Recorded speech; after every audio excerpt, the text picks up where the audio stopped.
آج اگر ہم اپنے گھر میں بیٹھ کے، اپنی مسجد میں بیٹھ کے حضور کی صورت میں انعام خداوندی کا شکریہ ادا کرتے ہیں تو اللہ کی رحمتوں سے بعید نہیں کہ اللہ فرشتوں سے کہے دیکھو صدیاں بیت گئیں، یہ آج بھی شکرانہ ادا کر رہے ہیں، اور یہ بات میری اور آپ کی بخشش کی ضمانت قرار پائے۔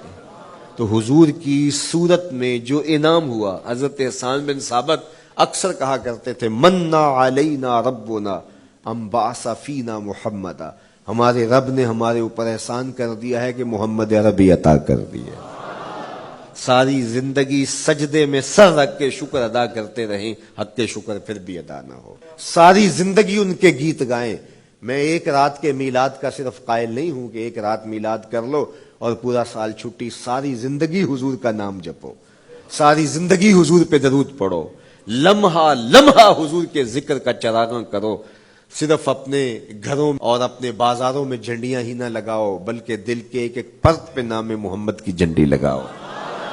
صرف منڈیروں پہ چراغاں ہی نہ کرو، بلکہ دل کی اندھیر گلیوں میں بھی حضور کے نام کا چراغاں کرو، حضور پہ درود پڑھو، حضور کا ذکر کرو، اپنے بچوں کو بٹھا کر کے حضور کے قصیدے سناؤ، حضور کی شانیں سناؤ، حضور کی سیرت بتاؤ انہیں، اپنے گھر کے ماحول کے اندر، اپنی مسجد میں، اپنی گلی میں، اپنے دوستوں میں حضور کا ذکر کرو۔ دوستوں آپس میں بیٹھو تو کہو یار اللہ کا کتنا کرم ہو گیا کہ اللہ نے ہمیں حضور عطا کر دیا۔ دوستوں میں بیٹھے جب یوں بات کرو گے تو اللہ کی رحمتیں کس قدر تمہارے اوپر برسیں گی۔ اپنی عقیدتوں کا اظہار کرو، وہاں کمیت نہیں دیکھی جاتی، وہاں کیفیت دیکھی جاتی ہے، وہاں مقدار نہیں دیکھی جاتی، وہاں معیار دیکھا جاتا ہے۔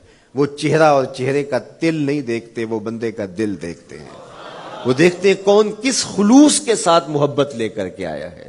یار چہرہ تو چمکدار تھا، اسی لیے ابو لہب کہتے ہیں نا شعلے کی طرح چمکتا ہوا، لیکن جہنم کا ایندھن بنا، اور کالے رنگ والا، ہونٹ موٹے ہیں، لیکن کعبے کی چھت میں کھڑا اذان دے رہا ہے۔ تو عقیدتوں کے رنگ اور محبتوں کے رنگ حضور علیہ السلام کے ساتھ جب کوئی پیش کرتا ہے تو رائے گانے جاتے۔ یہ وفاداروں کا در ہے، یہاں بے وفائی کا تصور ہی نہیں ہے۔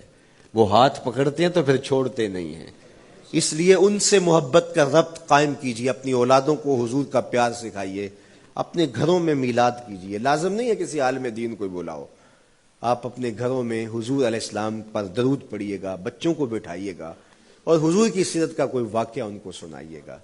صحابہ اپنے بچوں کو بٹھا کر کے حضور کی سیرت بتایا کرتے تھے، حضور کا نقشہ بتایا کرتے تھے، حضور کے شمائل ذکر کیا کرتے تھے، اور کوئی صحابی ملتا تو تابعین جمع ہو جایا کرتے تھے اور اسے پوچھتے تھے اچھا بتاؤ حضور کی صورت کیسی تھی، زلفیں کیسی تھی۔ یہی میلاد ہے نا، میلاد میں حضور کے فضائل کا ذکر ہوتا ہے، شمائل کا ذکر ہوتا ہے، خصائل کا ذکر ہوتا ہے، اور موسم حج کا ہے۔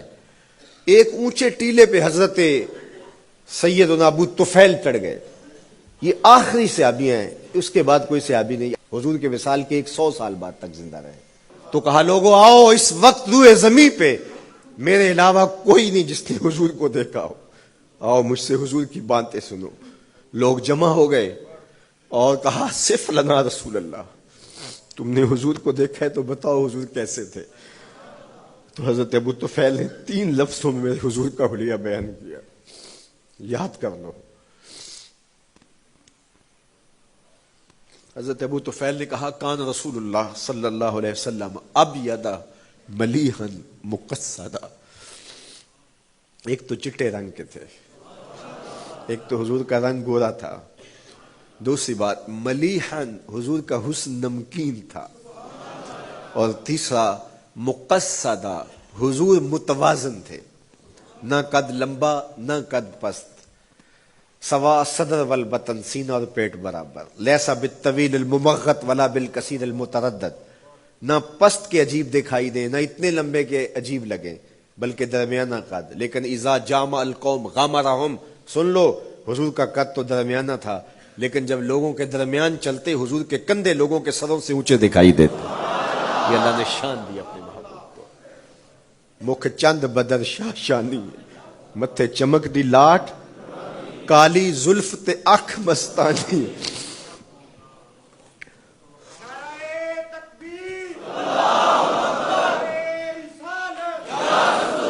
کالی زلف تے اکھ مستانی ہے، مخمو رکھی ہن مد بھریاں. حضور علیہ السلام کی جب آمد ہوئی، رحمت عالم صلی اللہ علیہ وسلم کو جب انہوں نے دیکھا نا تو اچانک ودا کے پہاڑوں کی اوٹ سے حضور دکھائی دیے. تو سیاہ پہاڑ ہیں، تو ان سے جب حضور کا چمکتا ہوا چہرہ دکھا نا تو بے ساختہ انہوں نے کہا طلع البدر علینا، وہ دیکھو چاند چڑھ گیا ہے. طلع البدر علینا، وہ دیکھو چاند چڑھ گیا. مورخ اسلام حفیظ جالندری نقشہ کھینچتے ہیں، جنوبی سمت سے اٹھا ایک نوری غبار آخر. جنوبی سمت سے اٹھا ایک نوری غبار آخر، سواد شہر میں داخل ہوا ناکا سوار آخر. زباں پر اشرق البدر علینا کی صدائیں تھیں، دلوں میں ما دعا للہ دائی کی دعائیں تھیں. نبوت کی سواری جس طرف سے ہو کے جاتی تھی، درود و نعت کے نغمات کی آواز آتی تھی. کہیں معصوم ننھی بچیاں تھیں دف بجاتی تھی، رسول پاک کی جانب اشارے کر کے گاتی تھی اور کہتی کیا تھی؟ ہم ہیں بچیاں نجار کے عالی گھرانے کی، خوشی ہے آمنہ کے لال کے تشریف لانے.